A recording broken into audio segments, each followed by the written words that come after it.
We could talk about the 200 ranking factors all day long from Google, but in all honesty, the number one factor for Google is user experience. And so Panda was an algorithm that targeted content for the first time. All the way from the early 1990s to the early 2000s, when Google's working on this search engine, it was always based on desktop. And what Google did was basically, they said that if you want to rank on Google moving forward, you have to put an emphasis on the mobile experience of your website. Where do you feel like the search engines have made the biggest mistakes through their evolution? I would say, in all honesty, it's probably the severity in which they come down on websites when they're not doing things according to the algorithm. Do you think that Google will continue to be the dominant search engine long term, or do you see other potentials coming up? In today's episode, we're joined by Matt Santos. With over 11 years of experience in omni-channel marketing, Matt leads all organic initiatives at NPXL, NP Digital's small business division, which focuses on SEO, email marketing, and CRO. With an extensive background in the digital marketing space, Matt has honed his ability to create strategies to increase search traffic. He is well-versed in keyword research, audience targeting, analytics measurement, lead generation, and overall marketing improvement techniques.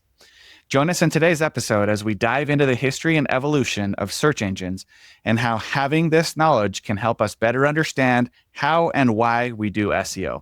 Welcome to the show, Matt. Thank you for having me. I really appreciate it. Yeah, I know it's been a long time coming. I know that we've done lunch before. We've talked on LinkedIn a couple of times, and I know that I've been excited to get to know you a little bit better and learn from you on the podcast. I appreciate you accepting the invitation and being willing to jump on and talk with us today. No, for sure. No, I'm super excited about it. I think any chance I get to help the community spread knowledge, it's definitely at the top of mind for me. Especially, honestly, collaborating with somebody like Neil Patel for the last 6 years of my career, somebody who became famous because he gave out so much knowledge for free. It's only right that I do the same. Absolutely, man. You're a good man for doing that. One day I hope to compete with Neil. He's done so much for so many years. I love the idea of giving though. Giving so much is what my agency is all about, is the education and the giving. It sounds like you have that same heart. So I appreciate that about you. Before we dive into the nuts and bolts and understanding search engines, let's get to know Matt a little bit more. So where'd you grow up? What'd you want to be when you were little? And how'd you go from there to where you're at today? Yeah. Oh, for sure. So I was born and raised in the Bronx, New York, lived in the Bronx for about 10 years and then moved upstate New York. So not super far, but only about an hour and a half north of the Bronx. So I got to experience a little bit of both worlds out there, the city, which we call the concrete jungle, where there really wasn't much green or grass for me to play on. And then once I moved upstate, getting to experience what a backyard was like and in a little above ground pool and getting to bike around the neighborhood with my friends and just getting to experience freedom for the first time, in all honesty. So growing up in New York, obviously I was surrounded by a lot of different types of individuals from different backgrounds, different cultures, different walks of life. And I got to see just what the melting pot was of New York, right? And as a kid, I always remember thinking, how do people already know what they want to be when they're older? I didn't really have an idea. I knew for myself, I wanted to be successful. I knew that I wanted to make really good money. I knew that I wanted to provide some sort of service to people, right? To somehow better their lives. But I couldn't put my finger on what, I know my parents, my family, aunts, uncles, they would always mention you're smart, you should be a doctor or a lawyer. And I was always just I don't know if those really jive with me. I don't know if I want to spend all this schooling and do all of that, right? But as a kid, I knew that it would be something where maybe it doesn't exist yet. And it's funny because obviously back then in the early 90s, the internet really wasn't that big of a thing. It was more of a military tool. It was just coming out into the public, and a kid from the Bronx, we didn't really have access to the internet. I remember being, I think around 7 years old and we first got dial-up. So this was 98, 90, 99, somewhere around there, and hearing the dial-up tones and asking my dad, like, what is the internet? What are we doing? And it was a pretty fun experience. But yeah, flash forward to now, I came out to BYU when I was 17, graduated from high school, had the opportunity to come out here to Utah. And while I was out here, I started just dabbling with different types of degrees. You know, I first went into like communications, then went into finance, then kind of found my niche in marketing. And while doing marketing, I started talking with a couple of different friends of mine, and they were working for a company based out of Utah called Boostability. And so I was like, what does Boostability do? What do they offer? What are you guys doing for them? And so they were more on like the sales side as well as the delivery side, both of them. It was a husband and wife, Brian and Kenna Logan. So I always am super thankful to them for introducing me and getting my foot in the door with an interview for Boostability. And funny enough, my first job in SEO was a Spanish speaking account manager.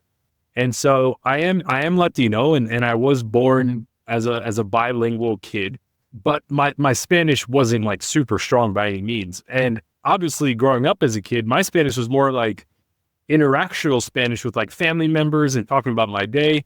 It wasn't talking about search engine optimization and marketing words. So I actually would, in my cubicle, I had like pieces of paper where I had printed out marketing terms with their translated word in Spanish so that I can kind of keep the conversations going on the phone. So going all the way from the Bronx to Utah to then joining Boostability and becoming a Spanish speaking account manager to now 11 years later, I'm the senior vice president for Neil Patel's agency that caters to small to medium businesses. And I have a team of about 85, 90 individuals that roll up under me. And we do a lot of marketing for hundreds of different brands and different industries across different sectors. And it's great, man. I love what I do. A lot has changed since the Bronx then, huh?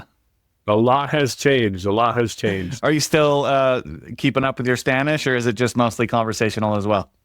It's mostly still conversational. Yeah. Like I think the most Spanish I speak is when I get a chance to talk with my grandma. Spanish is her first language, and her English is pretty choppy. So I do my best to kind of uphold the conversation fully in Spanish as long as I can. I have a similar story to that. So I served my mission for my church in Peru, and I learned Spanish. And then when I got into digital marketing, they're like, hey, we want you to like fix Mexico. And I was like, okay. So I bought some like Spanish SEO books to try to learn the lingo. Went through a very similar process. Like if you want to talk about religion, like I'm all about that in the Spanish, because that's what I did for 2 years. I talked about religious stuff and then got home, had no idea any of the SEO terminology. I married a Latin, and my mother-in-law's from Mexico. She speaks fluent English, but when her mom's in town, she's very choppy English, doesn't really understand a lot. And so that's where I get a lot of my conversations in Spanish now, is when my mother-in-law is in town. That's kind of awesome. That's kind of fun. So Boostability, you and I talked about this when we went out to lunch, how a big part of my background was orange soda, and so those were kind of competing entities, and I feel like it was in a good way. They competed with each other and they grew because of it. There was a little bit of bad blood, I think, in there as well. But because of that competition, they ended up growing, and orange soda got acquired. Boostability still around though, right? Yes, they are, and they're still going strong. I mean, they're arguably the largest SEO firm out of Utah, if not one of the largest. But yeah, they're still going pretty strong. They have some pretty big partnerships that keep them going, and SEO is still their main bread and butter, as far as I'm aware. Yeah. And what a cool time to grow up. I remember just what you were saying about like when dial-up came, and you know, the internet was a new thing. I remember when I was young, I heard that you could send a letter and get it to somebody on the other side of the world instantly. And I was like, that just doesn't make sense to me. And, you know, when it sounds like you were 7 or 8 in the late 90s, I was in high school, and I remember getting email, and like, it was like AOL or MSN or Hotmail, or I can't remember what it was. I think it was Hotmail, and like didn't really know how to use it or what to do. But I remember writing letters on it and thinking like, this is pretty cool. Little did I know where it would go long term. SEO was not a thing when I was in high school. And so when they're like, what do you want to be when you grow up?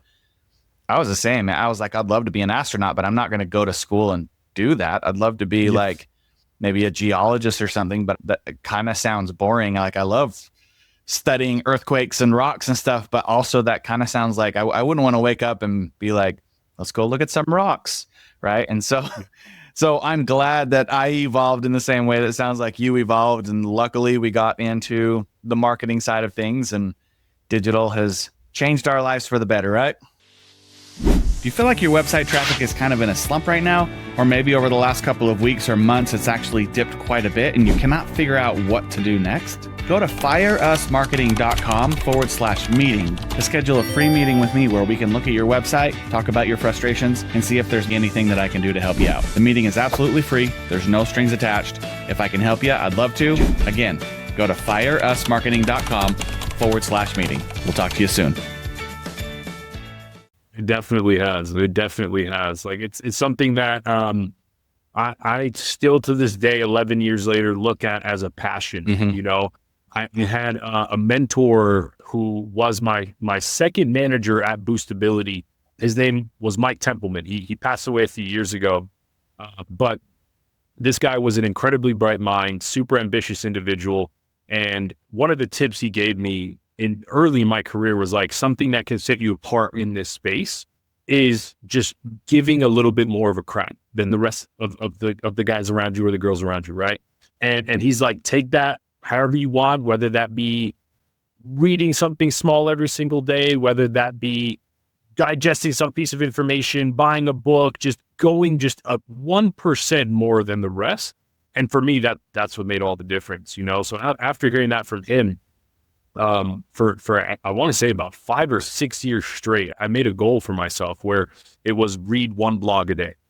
And to me, that made all the difference in the world, because I just started gaining a passion, started understanding, learning, staying in that creative mode of always learning, right? Yeah. And that's why for me, digital marketing 11 years later is still something I absolutely love, because I obviously am not doing the blog a day anymore, but it's part of me now, right? Mm-hmm. So like every day, every week, if I have some free time, I'm now going and trying to check out what's going on in the industry, listening to a video, listening to a podcast, just trying to stay on top of what's cutting edge, and it's made all the difference. Nice. Is there anything that you can think of from your childhood? Maybe the way you were raised, the way that your parents made you set goals, or creativity through hobbies that maybe crafted you in a way that made you a great fit for digital marketing?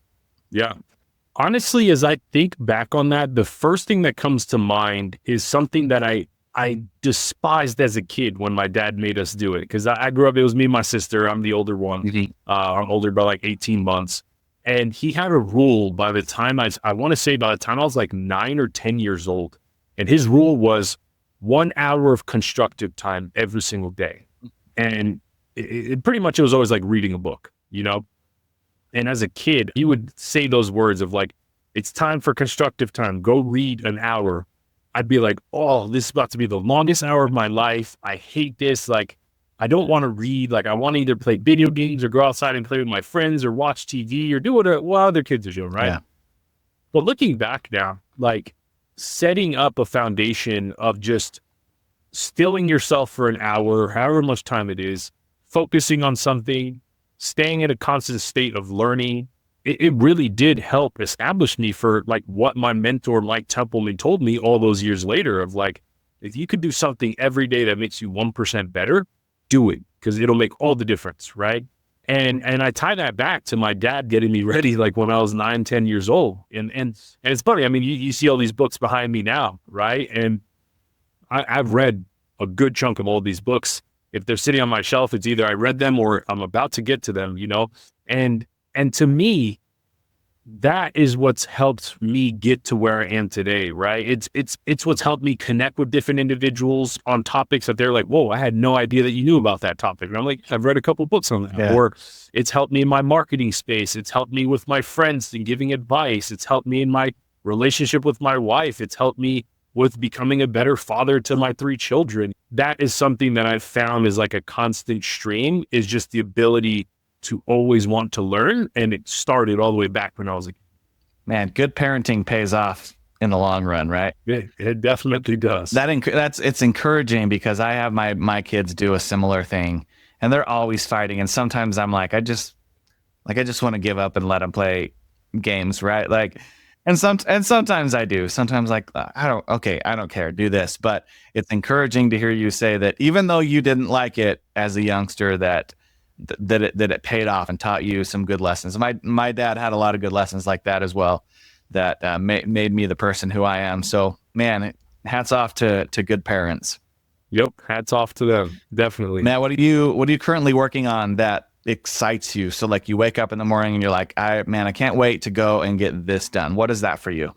I think there's a lot of different projects that we're working on at the agency. I would say right now, something that is definitely exciting to me is trying to continue to find products that we can offer to customers at a cheaper price. And the reason why I say that is because Neil Patel Excel, which is the branch that I work for underneath the NP Digital umbrella, we've always catered to the small to medium businesses, but even though we cater to the SMB market, we're definitely not the cheapest option on the market. Like I would say, if you think of the car market, we're more in line with like the Lexus, the Mercedes, the BMW, right? So like that mid-market, mid luxury, like we're definitely not the Lamborghini.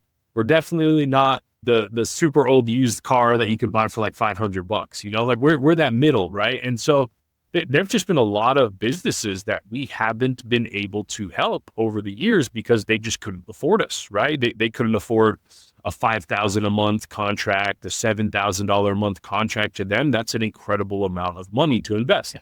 And so what we've been trying to work on this year is trying to offer more services that are around like that $1,500 a month mark or $2,000 a month mark. And I know for some businesses that may still be too expensive, but it still starts to open the door for a lot more companies that can afford that, right? And we're always trying to think of things that can help cater to these small businesses, startups, individuals who've been around for a couple of years, but are struggling to grow their business or grow their online presence. And so that's something that always excites me because all throughout my career, I've mainly been on the SMB side, like working for Boostability, primarily an SMB company, going on to 180 Fusion and Deluxe, which were, again, primarily SMB companies, going over to Foxtel Marketing, which is another agency that catered mainly to like mid-market, and then now being at the Neil Patel Excel branch. I've never done a ton of marketing for enterprise brands, and I've always catered to those small businesses where they're a little more scrappy. They have to be very conscious of the money that they're spending because if they blow through that budget, it's very painful for them at the end of the year, But then on the other side of it too, it's like when you get a win for one of those small businesses, to me personally, I feel like you get so much more out of that win, right? You feel so much better. You feel so much more accomplished rather than making an extra 100 million for like a Fortune 100 brand, which also has its rewards. Don't get me wrong.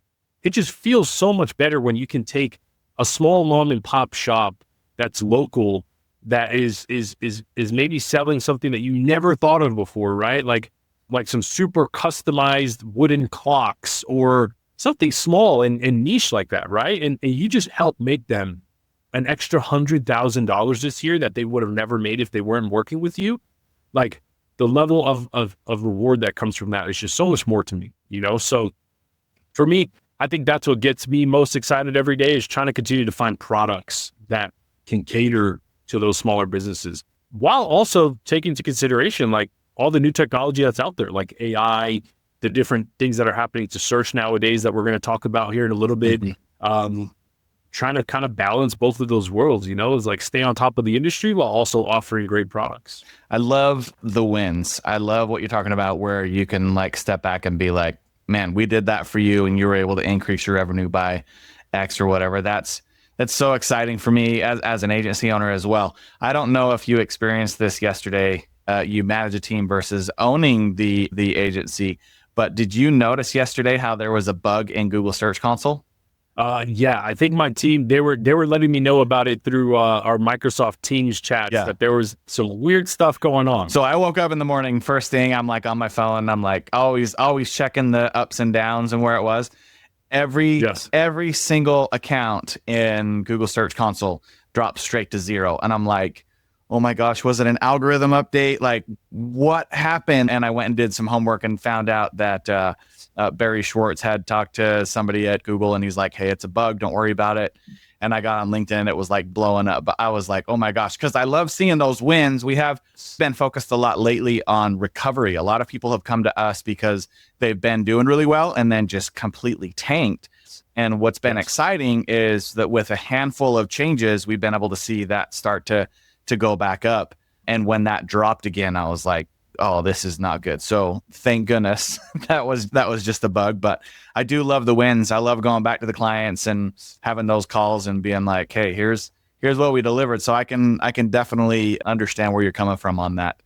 Let's dive into the fun part. Let's dive into the part where we're going to talk about the history and evolution of search engines. And I want to first sort of preface that so the audience that usually listens to the podcast, there's two different areas. One is our business owners that want to elevate themselves online, but maybe cannot afford to hire an agency or an in-house person. So they're listening to this, specifically this section, and saying, what can I take away and go and implement to make my business better?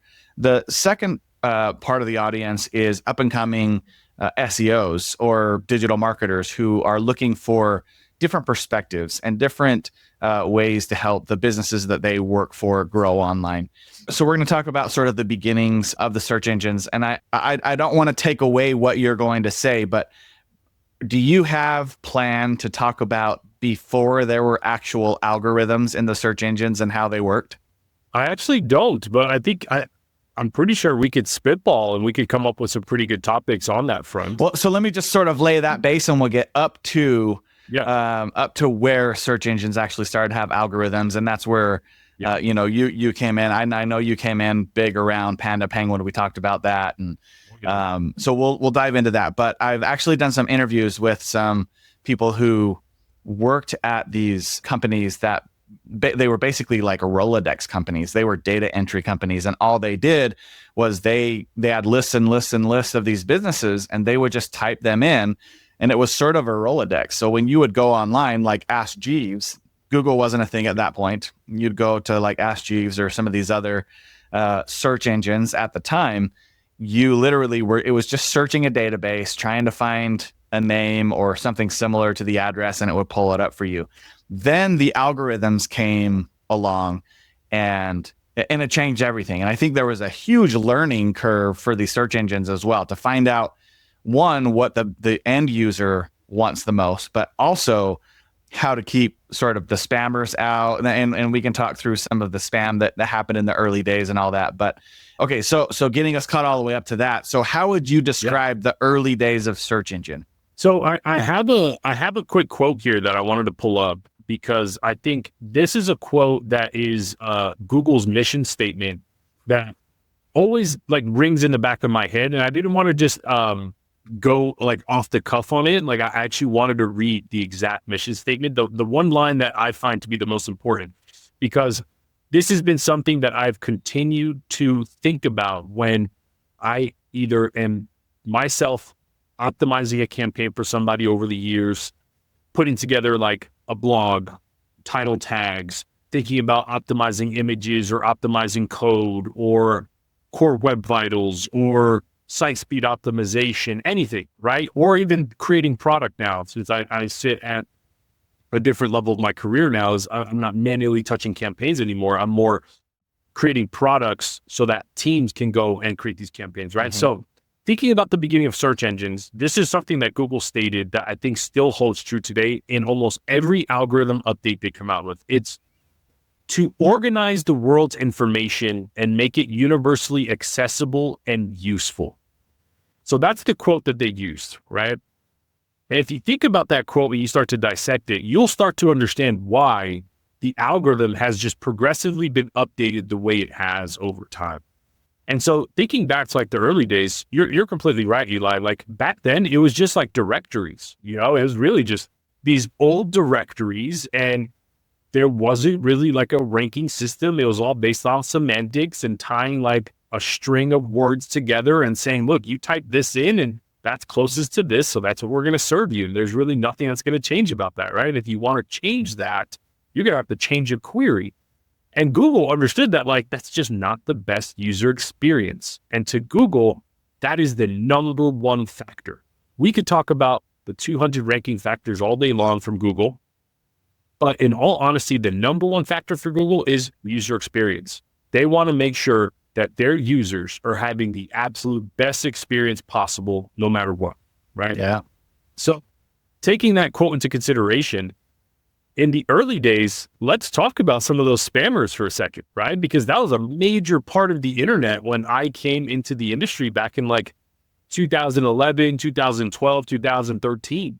It still was the Wild West when it came to SEO, right? Like, people didn't fully understand what were the ranking factors. They had an idea. They knew that, like, there were certain elements on a web page that you can either manipulate for the better or the worst and get yourself ranking higher. So some of the things I remember were taking white space on a page and adding a bunch of keyword text. And so we called it back then keyword stuff. Mm-hmm. And what these individuals would do is that they would change the font color of those keywords to white. So us as humans, we'd go to a web page and we'd load it up and we'd read the content or see the product, right? Mm-hmm. And we'd scroll down and we'd be like, whoa, weird. Like, the bottom of this page, like the footer seems broken. Mm-hmm. Like, there's just a bunch of white space down here. But all of a sudden people started realizing, like, if you click and drag and use like the highlight feature, all of a sudden all these words come up and they're like, whoa, what the heck is all this? Yeah. And what was happening in the background was the robots for search engines, whether it be Bing, Yahoo, Google, or even Ask Jeeves and others back then, they were so rudimentary that they were going off the basis of, if a keyword is found X amount of times on a page, that means this page is incredibly relevant for that term. And so while on paper that sounds legitimate, because again, you got to remember Sergey Brin, Larry Page, these guys came from Stanford. They came from educational backgrounds. They were thinking of research papers and trying to document all these research documents. And then it blew up into the search engine it is today. And so in their heads, they're like, look, in a research paper, there's words that are used over and over again, and that makes this research paper relevant for that term. So let's make a search engine the same way. But spammers took that and spun it around. They're like, well, I know that this word is a really popular word for like a product that can sell online. So let me spam that word 100 times on this page, and now I'm ranking number one for Google, and my product is going to sell like hotcakes, you know? So that was one thing. Another thing I remember was just spamming links. And so anybody who doesn't understand what links are, the best definition I could ever give to a link is it's like a vote. It's like an online vote, right? The more votes you give, the better your webpage could do. Also, the higher quality of vote that you have, the better your page can do, right? So if I am, let's say my page is about dog food, and I have a link coming from Petco, which is one of the largest online and also retail pet shops there is, that's going to hold a lot of weight, right?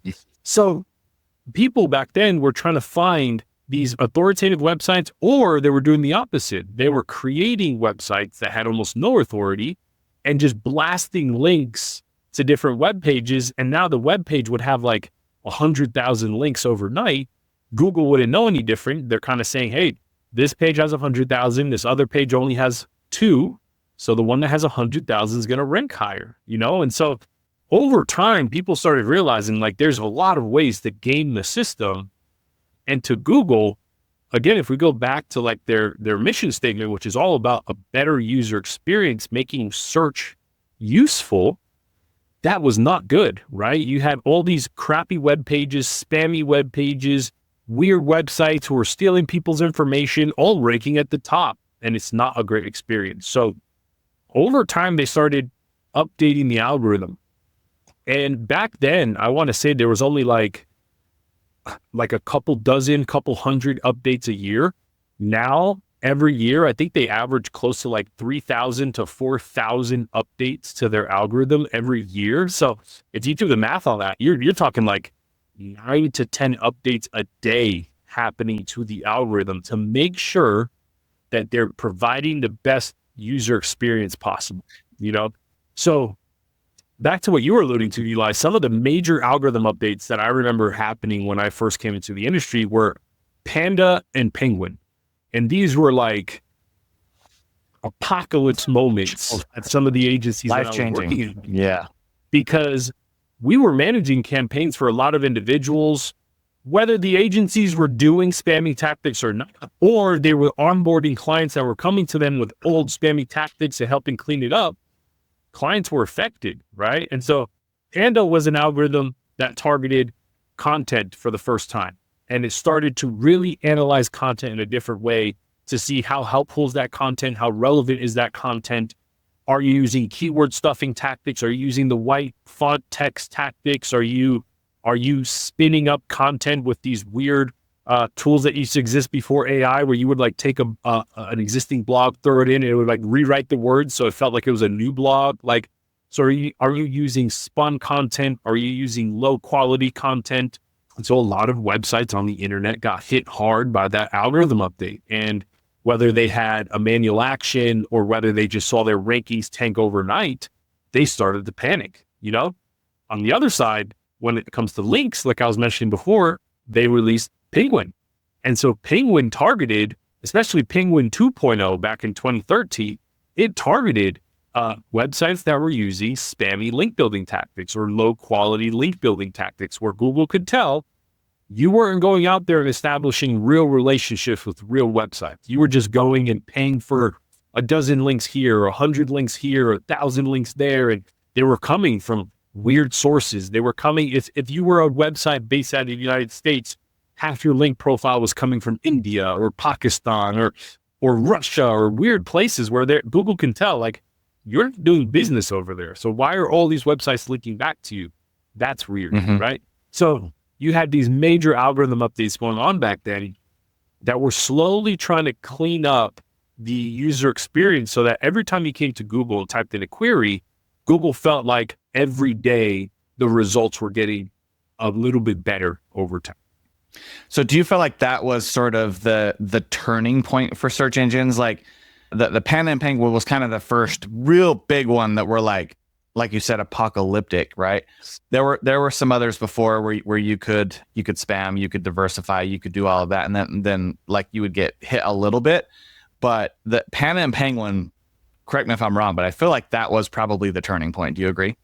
I would definitely agree. I feel like that was a turning point. And I feel like if we go back and almost look at the rate of how many updates happen per year, I feel like right around that time frame is where Google and other, like Bing, Yahoo, they started to uptick the amount of updates that they were doing to their algorithms. Because also, if you think about the timeline that we're talking about, around 2009, 2010, sure, iPhones and Androids were out, but they weren't like universally owned by people. You know, like I personally didn't get my first iPhone, so I want to say like 2011, 2012, you know?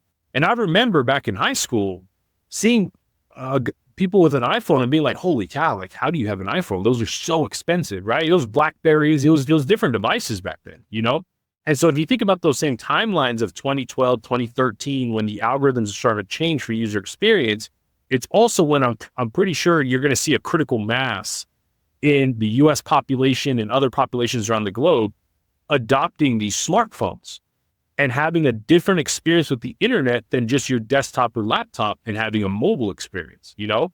And so now you're going to start seeing the number of queries per day exponentially increasing, because before, me as an internet user, I would only interact with the internet when I was in front of a desktop, which wasn't very many hours a day, you know? Like, I'd be at school, I'd be at sports, I'd get home, I'd do homework, and now I'm in front of a laptop for about an hour or two.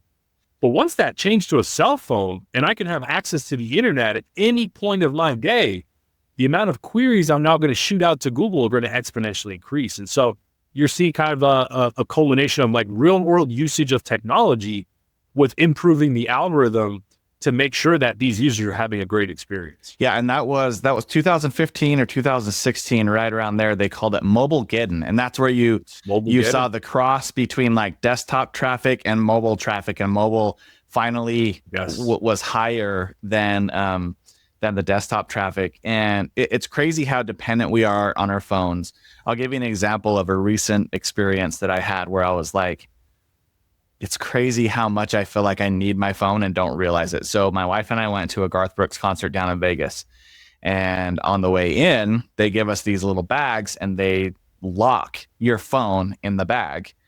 And then on the way out, there's a little lock that, like a magnetic thing that unlocks it. And I remember thinking like, okay, if they said, hey, no video, no pictures, I wouldn't do that. But during the concert, we had so many questions of like, when did this song come out? I remember somebody sang with this.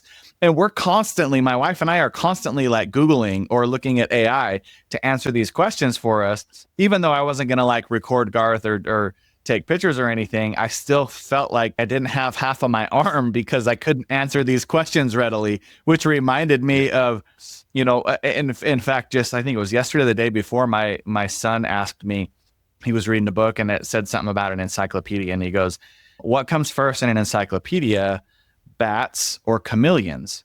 And I said, well, tell me the alphabet. And he started telling me, I tried to explain to him, but what he didn't get is that in the encyclopedia, it was alphabetical and that you had to look at it from A to Z.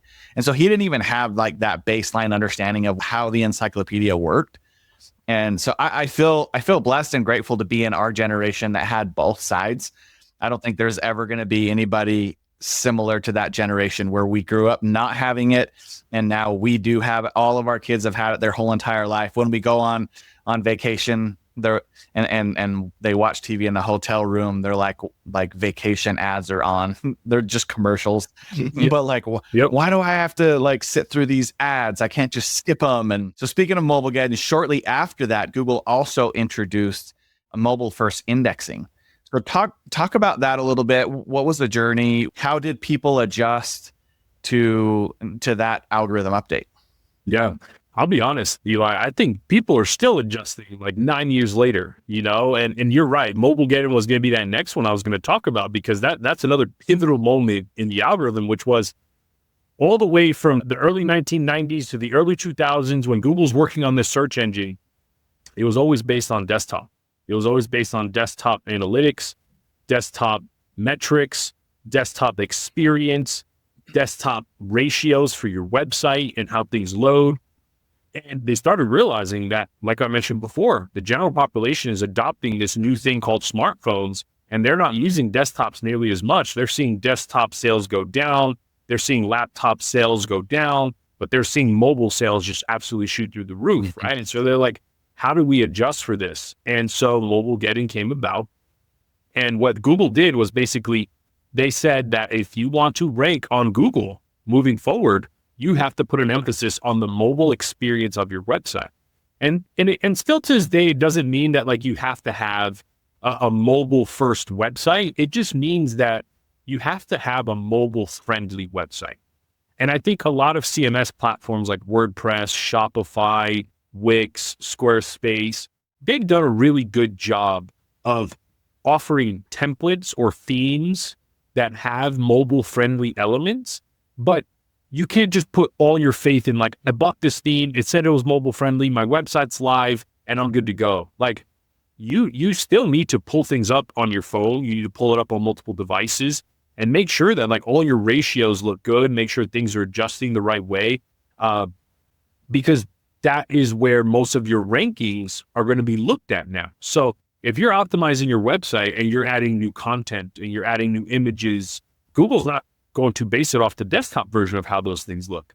If you go into the mobile version of your phone and you realize that like all your text is going off the screen and people have to like pinch and zoom to read things and your buttons are all small and people can't click on things on their phone, or your images look all wonky on a phone, they're not nice and centered and cut to the ratios that they need to be, it's going to cause a poor user experience, which is going to cause your rankings to drop, And so now with mobile get-in back in 2015, all the way up to today in 2024, it's all about mobile friendliness and making sure that these elements are optimized. Yeah.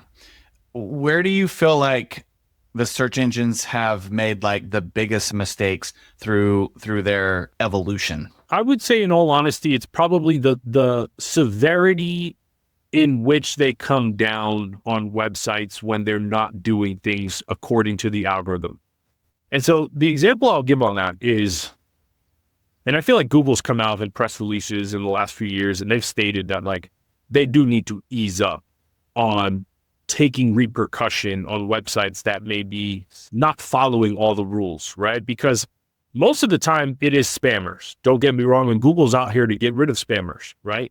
But a lot of the times, and you run an agency, I'm part of an agency, we know that these are just honest business people that maybe had their nephew build their website for them for like no money, or they bought their website from their last agency and the last agency did the best job they could and they maybe didn't know about certain algorithm features. And so that's just the website that it is today, right? Yeah. Maybe it's not fully mobile friendly.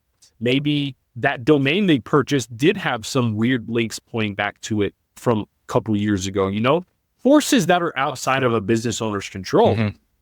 And if an algorithm update happens today and those things are outside of the algorithm's new areas of focus, it's going to cause that business owner to lose a lot of rankings and therefore lose a lot of traffic and business, right? And so I feel like that's where the search engines have missed is like, sure, continue to improve your search engine, continue to refine who's ranking for what, but don't be so like drastic and dramatic when you come down on somebody, because most of the time, these are real businesses behind these websites. And I've seen businesses fold because of it. I mean, you and I at lunch, we talked about like SEO.com, and whether they were doing good tactics or not back in 2013, 2012, 2013, that entire company almost folded overnight because of a Google algorithm update. You're talking about hundreds of employees that didn't have a job the next day, And so I feel like that's where the algorithm and Google and others have kind of missed the mark, is like, sure, make the experience better, but don't be so harsh when you find a website that needs to be penalized. Yeah, another example here locally, I don't know if you remember this story, but Vivint, they went through and they launched an affiliate program overnight, and they forgot, or I don't know the full story, this is just hearsay, but they forgot to put no follow links on all of those. And so overnight, they had millions of links pointing to them now because of all these people who already had Vivint, and it's a multi-million-dollar company. Maybe even $1 billion company at the time. I can't remember. Yeah. And so lots of people overnight, and Google actually de-indexed them. Like they didn't show up at all. Like you could go and type in Vivint.com or Vivint Solar, whatever it was, that I don't remember what division went down, but they went down and they actually fired the whole entire marketing department and rehired some more people. And that was because of Google, right? And obviously they went and they changed them and made them no follow, and it came back, but it was pretty harsh to go and fire that whole marketing department and start over. It was. As you were talking, I was trying to think of other mistakes that they've made. Do you remember their social media platform and authorship and all of that? Google Plus? Yeah. Yes, of course. Yeah. Yeah, that was a huge miss. I think that was them looking at they were looking at Facebook at the time. They were seeing that there was this huge shift from now mobile devices into like these type of applications. They saw that MySpace kind of failed, but Facebook was taking off. You had Instagram also started to take off. Twitter was also starting back then. And then they were like, let's jump into the race. Let's create this thing called Google Plus. And what was funny was they forced everybody who created a Gmail to then have like a Google Plus account. And I think that's like where they already started to backfire. It's like, don't ever force the public into something they never wanted. Yeah, if I remember correctly, I'd have to go look this up, but I feel like they tried something before it called Buzz, and then they converted Buzz into that. I don't remember the exact name of it. I think it was Buzz or something like that, but then they converted it into that. That didn't work. So when they got rid of that, they started the authorship thing and said, well, it still exists. You still have to go and, make an author. And when that finally went away, and then when EEAT came out, I was like, oh, this is kind of similar to what they wanted there, but now it's on all these other sites they had that evolution. I agree with you on the rollouts of the algorithms and how they punish people. In the beginning, it was like all or none, and now they do these rollouts, right? And I do still think that they have a lot of room to improve in that regard, right? Because like the core update that happened like a year ago killed so many people, and then like it took them like 9 months to sort of start to undo some of the damage that they did from there, and now you're starting to see sites come back. So we've talked a lot about Google specifically. Do you think that Google will continue to be the dominant search engine long term, or do you see other potentials coming up? Okay, listen up real quick. I promise I'm going to get you right back to the episode. But are you frustrated that your product or service isn't getting the right amount of visibility it deserves online? If so, and you want my help guiding you through the SEO optimization, go to fireusmarketing.com/SEO to get my free SEO guide. Talks about all levels of SEO, local SEO, regional SEO, national SEO, and international SEO. It should give you everything you need to optimize your website at a basic level. If you'd like help beyond that, feel free to hit me up at fireusmarketing.com. I'd be happy to jump on a call and talk through your needs. Now let's get back to this episode. Yeah, no, that is I would say the billion-dollar question right now. Is a lot of individuals in this space are, and rightfully so, you can't ignore what ChatGPT has done to the industry, right? And the fact that Microsoft acquired them, and Microsoft is finding ways to integrate them into their platforms and into their workspaces, and it's revolutionizing things. So much so that you had Google on the ropes coming out with like search generative experience, and now it's called like AI overviews, like overnight, where you can tell they weren't ready for any of that stuff. And this doesn't mean that Google wasn't testing AI in their algorithm over the last few years. I mean, the first time that I heard of AI in Google's algorithm, I want to say it was like in 2014 with like the Hummingbird update. Yeah. Hummingbird talked a little bit about leveraging AI to create better search experience. And then you had like BERT come out a couple of years after that, where it also incorporated some capacity of AI. But where GPT changed things was it wasn't AI in the background. This is now conversational AI that you're interacting with every day, whenever you want, at the snap of a finger, you know? And so to answer your question, I think Google still owns like probably over 90% of the market share when it comes to search engines. And it's going to take some time for GPT, Microsoft, and others to come in and take market share away. But I mean, the other side of this too that you got to consider is it's not only search engines in the traditional way that we think of them.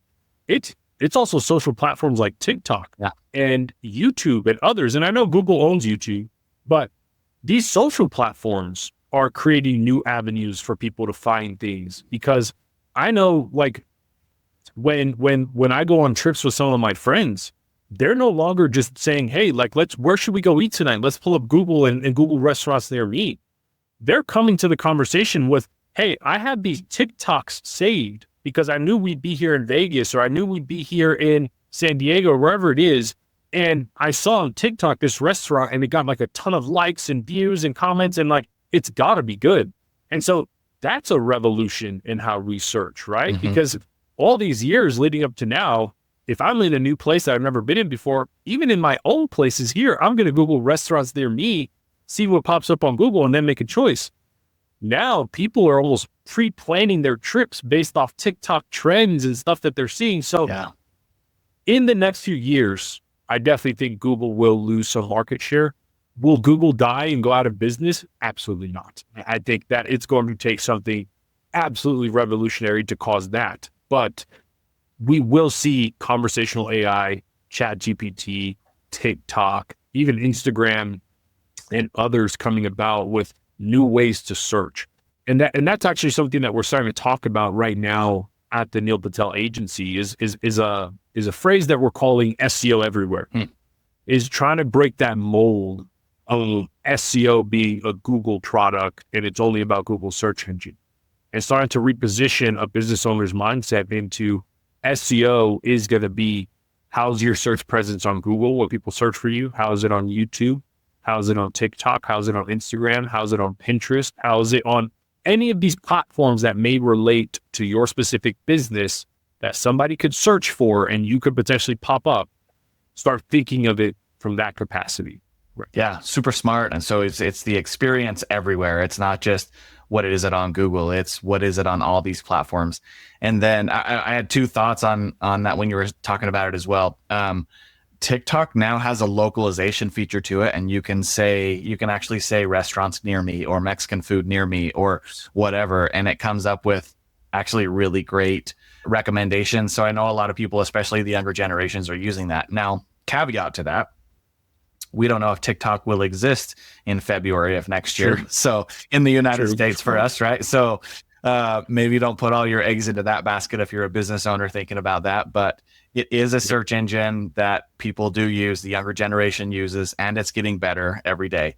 I also saw an article, and I haven't dug into the validity of it, but I'm pretty sure based on who posted it on LinkedIn that it's trustworthy, that ChatGPT search has now surpassed Bing, which used to be the number 3. So it was Google, YouTube, and then Bing. So now it's Google, YouTube, ChatGPT, then Bing, and then TikTok is coming up in 5th place. So speaking of all of that, where do you see the future going then?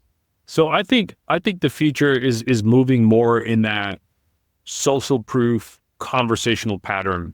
You know, I think what GPT showed us is Google for years now has been, you put in a query and they blast information at you of like all these different options, right? You have knowledge graph, you have people also ask section, you have 0 click where it's just giving you the answer up top, you have 10 blue links below, you have the paid section, you have maps, it just gives you so much information, right? Because they're like, we don't know where your query is coming from, so we're going to do the best we can to answer it.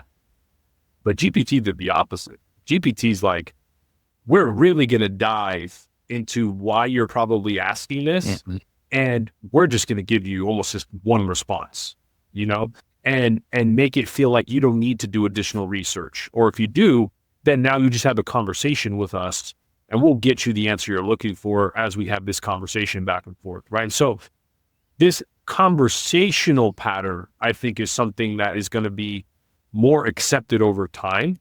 And I think that may tie more into like all this wearable technology that we've been waiting on. Cause like as SEOs for years, we've talked about like voice activated search through like all your different systems at home, right? Like I have a Google router and it listens and I can ask questions of Google and it'll answer it for me. Or if you have the Amazon Echo or the Dot or these things, right? Also, you have like the watches, you have different wearable technology like your Ray-Ban glasses.